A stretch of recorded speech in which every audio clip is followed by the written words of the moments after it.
सातपुड्याच्या परिसरात जेव्हा तुम्ही एखाद्या भागात फिरत असाल आणि तुम्हाला मराठी, हिंदी आणि गुजराती या तिन्ही भाषांचा मिश्र आवाज ऐकू येतो, तेव्हा समजून घ्या की पावरा समाजाचं गाव आलंय. पावरा समाजाची मुख्य भाषा पावरी आहे.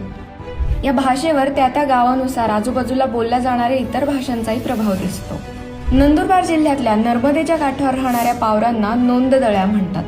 अक्राणी, धडगाव तालुक्यातील डोंगराळ भागात राहणाऱ्यांना भारवट्या म्हणतात.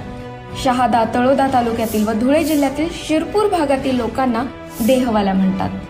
मध्य प्रदेश, महाराष्ट्राच्या सीमेवर राहणाऱ्यांना निंबाळ्या, राठवा आणि बारेला या नावांनी ओळखलं जातं. या वेगवेगळ्या भागातील पावरा समाजांमध्ये भाषेतील उच्चार, पोशाख आणि जीवनशैलीत थोडाफार फरक दिसतो.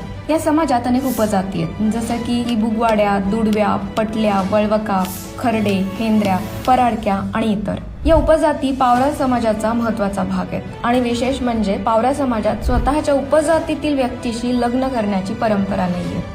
त्यांना वाटतं की उपजात एकसारखी असली तर ते जातीचेच भाऊबंद असतात, म्हणून असं लग्न टाळलं जातं.